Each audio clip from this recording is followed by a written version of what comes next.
everyone, welcome to Achievers of Science and Commerce. Myself Nishtha and I am going to teach you chemistry of class plus 2. So हमारे plus 2 के previous lectures में हमने electrochemistry start किया हुआ है, तो हम उसी को कंटिन्यू करेंगे. अब जो हमारा नेक्स्ट टॉपिक है इलेक्ट्रोकेमिस्ट्री का, लास्ट हमने किया था नर्नेस्ट इक्वेशन. उस नर्नेस्ट इक्वेशन के बाद उसकी एप्लीकेशंस की थी, उसके न्यूमेरिकल्स किए थे. अब जो हम नेक्स्ट स्टार्ट करने जा रहे हैं that is equilibrium constant from Nernst equation. कि नर्नेस्ट इक्वेशन से हम इक्विलिब्रियम कांस्टेंट कैसे निकाल सकते हैं. अब इस ग्राफ को ध्यान से देखो, इसमें हमने इस साइड पे प्रोग्रेस ऑफ रिएक्शन लिया, इस साइड पे रिएक्शन रिडक्शन पोटेंशियल लिया. आप क्या नोटिस करोगे कि ऑक्सीडेशन हाफ रिएक्शन इंक्रीज हो रही, रिडक्शन कम हो रही. ये दोनों चीजें एक पॉइंट ऐसा आएगा जब ये इक्विलिब्रियम पे आ जाएंगी, दोनों इक्वल हो जाएंगी. जब ये रिडक्शन पोटेंशियल की वैल्यू दोनों इलेक्ट्रोड्स की इक्वल हो जाए, फॉर एग्जांपल कैथोड और एनोड हमने दो इलेक्ट्रोड्स किए थे, अब दोनों की रिडक्शन पोटेंशियल वैल्यू जो है वो कांस्टेंट हो गई है. जब वो कांस्टेंट हो जाएगी इट मींस उनमें कोई डिफरेंस ही नहीं रहेगा. जब उनमें कोई डिफरेंस नहीं रहेगा तो वो मूवमेंट जो है इलेक्ट्रॉन्स की ट्रांसफर की वो रुक जाएगी. सो मीन्स उस पॉइंट पे क्या आ जाएगा, हमारा इक्विलिब्रियम पॉइंट आ जाएगा. हमने रिएक्शन क्या की थी, zinc two positive, copper two positive and copper, यही की थी हमने. सेल रिप्रेजेंटेशन यही सेल किया था हमने. अगर हम इसकी डिस्कशन करते हैं तो हमने हमारी लास्ट में नर्नेस्ट इक्वेशन इसकी क्या लिखी थी. इसकी नर्नेस्ट इक्वेशन थी E cell is equal to E naught cell minus 0.0591 upon n log of Zn2 positive की concentration upon copper 2 positive की concentration. क्योंकि जिंक और कॉपर जो है उनकी यूनिटी हो गई थी concentration. अब यहाँ पे इन दोनों की रेशियो थी. अब अगर हम बात करें एट इक्विलिब्रियम, इक्विलिब्रियम पे क्या होगा, अब ट्रांसफर ही नहीं हो रही इलेक्ट्रॉन्स की, तो वोल्ट मीटर की जो वैल्यू है वो क्या हो जाएगी, जीरो. सो मतलब वोल्ट मीटर कोई वोल्टेज शो नहीं करेगा क्योंकि उन दोनों में डिफरेंस ही नहीं है. तो electrode potential of the cell will be zero. ये जीरो हो गई. अब यहाँ पे देखेंगे क्या आएगा, zinc two positive over copper two positive की कंसेंट्रेशन एट इक्विलिब्रियम. दोनों की इक्विलिब्रियम पे जो कंसंट्रेशन है इन दोनों को हम रिप्रेजेंट करते हैं Kc, that is equilibrium constant.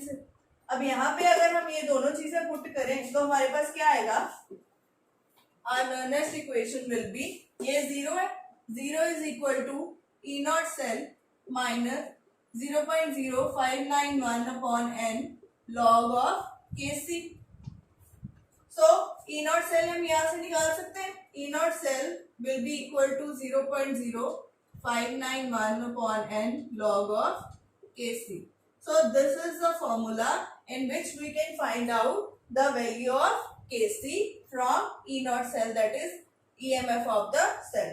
So this is the formula for equilibrium constant from Nernst equation. अब Kc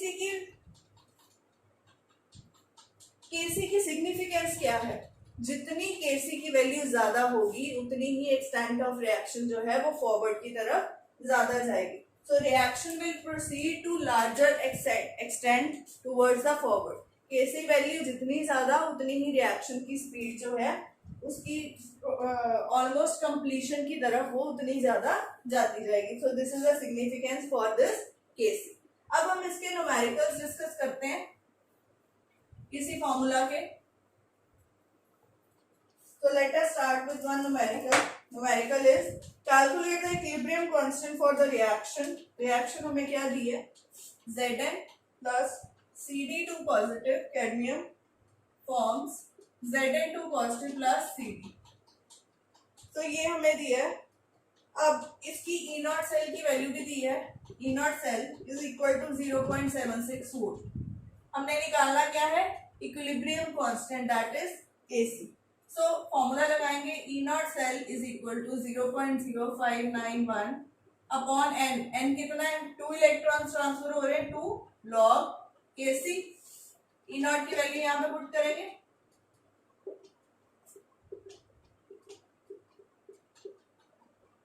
so log kc will be equal to 0.76 into 2 upon 0.0591, that is equal to log of kc. तो यहाँ से आ जाएगा हमारा 12.1827 log of kc. So kc निकालना है तो log इधर आके क्या हो जाएगा, एंटी लॉग.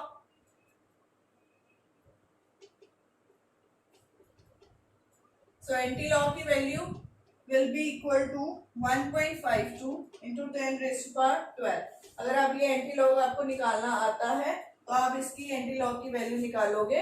इसके ऊपर भी मैं एक वीडियो बनाऊंगी जरूर कि लॉग और एंटी लॉग हमने कैसे कैलकुलेट करना है, वो सेपरेट वीडियो में डिस्कस करेंगे. फिलहाल के लिए this is the value of KC, और ये वैल्यू कांस्टेंट है इसलिए इसका कोई यूनिट नहीं आएगा. So this was the topic. Now हमारा जो नेक्स्ट टॉपिक है इस चैप्टर का, that is gives free energy.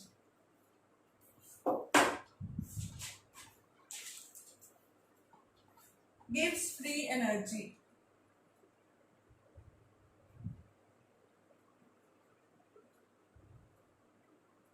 Electrochemical cell का गिव्स फ्री एनर्जी के साथ क्या रिलेशन है, हमने अब वो डिस्कस कर. अब वर्क डन जो है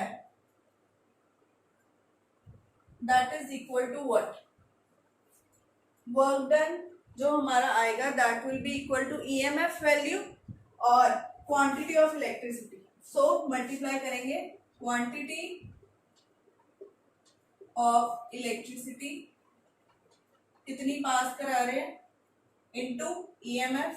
this is the formula of work done. Work done means energy.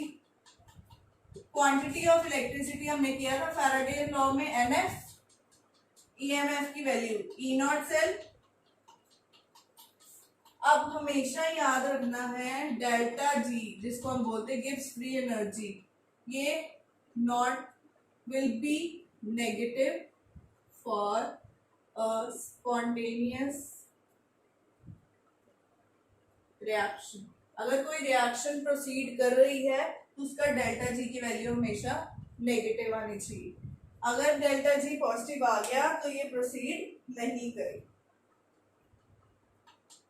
सो यहाँ पे नेगेटिव आना चाहिए, ये साइन आ गया. सो फॉर्मूला क्या आ गया, delta G naught is equal to minus n F E naught cell. So n क्या है, नंबर ऑफ इलेक्ट्रॉन्स, एफ क्या है Faraday, and E naught cell जो है हमारा आ जाए. अब ई नॉट सेल की वैल्यू हमने निकाली थी कैसे, लॉग केसी वाली. हम यहाँ पे पुट कर सकते हैं minus n F. E naught cell क्या था 0.0591 अपॉन एन, यही था लॉग ऑफ केसी. तो एन कट गया, क्या आ गया हमारा, यहाँ पे लॉग कौन सा था, नेचुरल लॉग. अगर हम नेचुरल लॉग की बात करें तो आप सीधा यहाँ पे ये भी ले सकते थे. ई नॉट सेल हमने वैल्यू सॉल्व की हुई है, आप सॉल्व ना करो सपोज तो वो क्या आ जाएगा, R T N F log of K C. अब ये लॉग को कन्वर्ट करने के लिए हम 2.303 से मल्टीप्लाई करते हैं. सो ये नेचुरल लॉग है that is log to the base e. इसको कन्वर्ट करने के लिए you have to multiply it by 2.303 R T N F log K C. सो हम ये पुट कर सकते हैं यहाँ पे. अगर हम ये यहाँ पे पुट करते हैं तो ये मल्टीप्लाई होगा किससे, माइनस एन एफ. ये आएगी delta G naught. N F cut, ये बच गया हमारा. सो फॉर्मूला एक और आ गया डेल्टा जी नॉट का, किसके साथ, केसी के साथ, that is minus 2.303 R T log of KC. तो ये दो फॉर्मूलाज हैं हमारे किसके, गिव्स फ्री एनर्जी. अब हम इसका एक न्यूमेरिकल करते हैं. Let us discuss one numerical based on this. So numerical की statement क्या है? Calculate the maximum work that can be obtained from a Daniell cell. Cell हमें दिया है, कौन सा सेल दिया है? वही जो हमने किया था, zinc two positive, copper two positive and copper, ये सेल दिया है. E naught value Zn two positive to Zn, that is minus 0.76. E naught copper to positive to copper, that is equal to 0.34.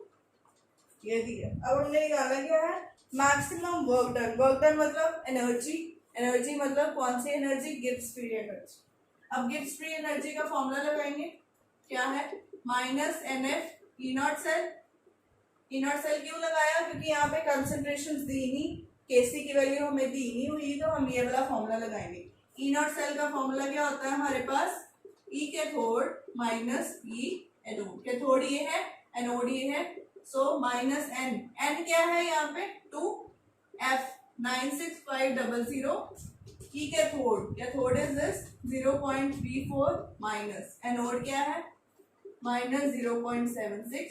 तो यहाँ पे values put कर लेंगे. तो delta G आपका यहाँ से आएगा -21230 जॉल्स. तो अगर आप इसको किलो जॉल्स में करते हो तो डिवाइडेड बाय 1000 तो क्या आ जाएगा? -212.3 किलो जॉल्स. कोशिश यही करो कि इसको किलो जॉल्स में कन्वर्ट कर दो, बिकॉज ये जॉल्स में काफी बड़ा आंसर आ रहा है. अगर आप यहीं पे छोड़ दोगे तो भी ठीक है, बट अगर किलो जॉल्स में आपको एमसीक्यूज में, जेई मेंस, एडवांस में आपको ऑप्शंस में किलो जॉल्स में आंसर दिया है, तो आप इसको कन्वर्ट इस तरह से कर सकते हो बाय डिवाइडिंग इट बाय 1000. तो this is the numerical based on Gibbs free energy. अब जो हमारा नेक्स्ट टॉपिक है वो है, ऑलरेडी हम लोग कर चुके हैं, जनरल सा टॉपिक कोरोजन. कोरोजन और बैटरीज, यही दो टॉपिक्स जो है फिलहाल लेफ्ट है. कोरोजन में हमें क्या चीज पता होनी चाहिए? कोरोजन है क्या? क्या है corrosion? Heating up of the metal by the reaction of metal with the atmospheric gases is called corrosion. अब डिफरेंट एटमॉस्फेरिक गैसेस के साथ जब हमारा मेटल कंबाइन करता है तो न्यू कंपाउंड्स फॉर्म करता है, उसको हम क्या बोलते हैं? कोरोजन. जिसकी वजह से वो मेटल धीरे धीरे हीट अप हो जाता है या खत्म होना स्टार्ट हो जाता है, उसको हम कोरोजन बोलते हैं. अब कोरोजन में कौन कौन से फैक्टर्स हैं जो अफेक्ट करते हैं? फैक्टर्स अफेक्टिंग कोरोजन क्या है? First factor that is position of metal in EMF series. अब मेटल की पोजीशन कैसी है? सपोज ईएमएफ सीरीज कौन सी थी? इलेक्ट्रोकेमिकल सीरीज जो हमने की थी, उसमें हमने देखा था जो नेगेटिव वैल्यूज हैं वो ज्यादा रिएक्टिव है. जितनी नेगेटिव वैल्यू ज्यादा होगी उतनी ही वो रिएक्शन फास्ट करेंगे, और वो रिएक्शन फास्ट करेंगे उसका क्या मतलब होगा? कि वो जल्दी कोरोड होंगे. तो उनकी वैल्यू पे डिपेंड करेगी, उनकी पोजीशन पे डिपेंड करेगी कि वो कितना कोरोड हो रहे. तो ये तो था फर्स्ट पॉइंट. सेकेंड है प्रेजेंस ऑफ इम्प्योरिटीज. जितनी ज्यादा इम्प्योरिटीज होंगी उतनी रिएक्शन फास्ट होगी. क्यों? क्योंकि उसको उतने वेरिएंट्स मिल रहे हैं. सो वेरिएंट्स ज्यादा मिलेंगे उतने ही एटमॉस्फेयर के साथ रिएक्ट करेगा. प्योर होगा तो रिएक्ट नहीं करेगा. So this is the second part. Third is presence of electrolyte. Suppose हम कोरोजन के लिए हमें बहुत पता है, आयरन की बात कर लेते हैं, रस्टिंग, उसको पानी चाहिए, वाटर वेपर्स चाहिए. अगर हम उसको पानी में ही डिप कर दे तो कोरोजन का रेट ऑलरेडी फास्ट हो जाएगा. सो अगर इलेक्ट्रोलाइट में उसको डिप करेंगे तो उससे भी उसके रिएक्शन का रेट जो है दैट इंक्रीज. अब उसके अलावा क्या है? मॉइस्चर, एयर, जितनी ज्यादा उसको देंगे उतना ही वो जल्दी कोरोड होगा. इसके अलावा उसके ऊपर की जो कोटिंग है वो जितनी जल्दी खराब होएगी वो उतनी ज्यादा. So these all are the factors that affect corrosion. अब नेक्स्ट है, हम इसको प्रिवेंट कैसे कर सकते हैं?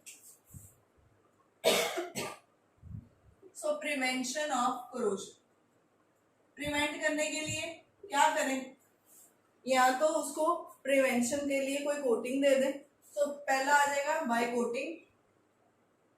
आप कोटिंग पेंट से, ऑयल से, ग्रीस से, जिससे भी दे सकते हैं। Second, bye electroplating. इलेक्ट्रोप्लेटिंग क्या होता है कि हम उसके ऊपर कोई आयरन, निकल, आयरन का अगर मेटल है सपोज, हम उसके ऊपर निकल, क्रोमियम, टिन, इस तरह के मेटल उसके ऊपर इलेक्ट्रोप्लेट करते हैं इलेक्ट्रोलिसिस की हेल्प से। मींस हम एक की, जैसे हमने इलेक्ट्रोलिसिस में किया था, एक के आयन दूसरे पे चढ़ रहे थे, तो एक ही इलेक्ट्रोलिसिस में हम दो तरह की प्लेट्स लें, उसके आयन उसके ऊपर क्या करें, डिपॉजिट करवा दें, तो वो उसको प्रोटेक्ट कर लेगा। Third, galvanisation. Galvanisation means coating of zinc. Zinc की कोटिंग अगर आयरन के ऊपर कर देंगे तो भी वो करोड नहीं होगा। फोर्थ आ गया बाय सैक्रिफिशियल प्रोटेक्शन, कि अगर कोई ऐसा मेटल उसके सामने ले आए कि वो खुद को रोड हो जाए पर उसको प्रोटेक्ट कर ले। जो ज्यादा रिएक्टिव मेटल होगा वही खुद को रोड होगा, तो वो सारी ऑक्सीजन और मॉइस्चर को खुद ही रिएक्ट करवा लेगा अपने आप से, और हमारा दूसरा मेटल जो है वो बच जाएगा। तो इसको हम बोलते हैं sacrificial protection. Last is cathodic protection. Cathode पे हम उसको लगा दें जो उसको प्रोटेक्ट कर सकता है। सो कैथोड वाली हमने आर्टिकल जो है, सपोज जिंक और मैग्नीशियम अगर हम कैथोड पे लगा देते हैं तो वो क्या करेगा, सपोज जिंक और मैग्नीशियम हमने लगा दिया तो वो उसके आयंस उसके ऊपर चढ़ जाएंगे, तो उससे भी प्रिवेंशन हो जाएगी कोरोजन। तो these were the methods of corrosion. अब हमने करना है रस्टिंग ऑफ आयरन। ये तो जनरल बात की हमने कोरोजन की। रस्टिंग ऑफ आयरन, आयरन की रस्टिंग होती कैसे? आयरन की रस्टिंग के लिए हमें उसका मैकेनिज्म पढ़ना पड़ेगा। अब मैकेनिज्म में क्या है, सपोज आयरन है यहाँ पे, एनोड पे क्या होगा, iron will form iron 2 positive by losing 2 electrons, क्योंकि एनोड पे क्या होना है, ऑक्सीडेशन। सिमिलरली एट कैथोड क्या होगा,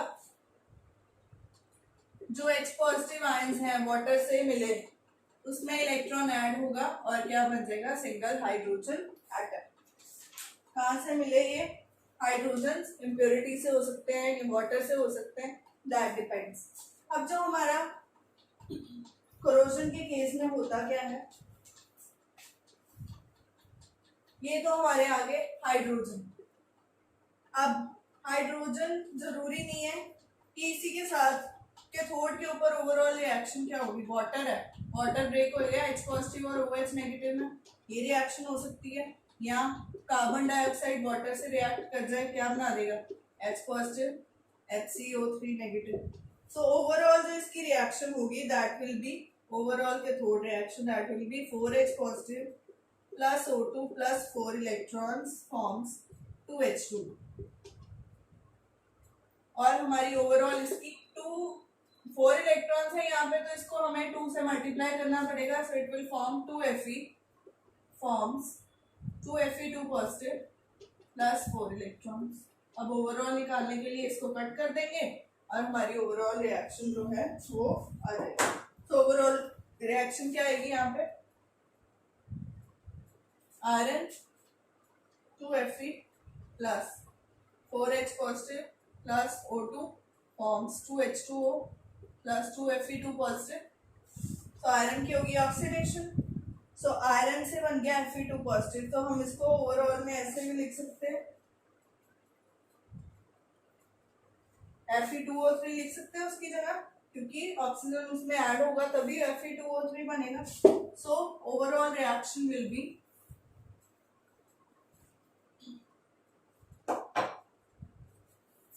Fe2 positive plus O2 plus H2O forms Fe2O3, ये हमारा आयरन ऑक्साइड बन गया, प्लस अब कितने वाटर ऐड हुए, 4 वाटर, तो यहाँ पे कितने हाइड्रोजन निकलेंगे, 8H पॉजिटिव निकलेंगे।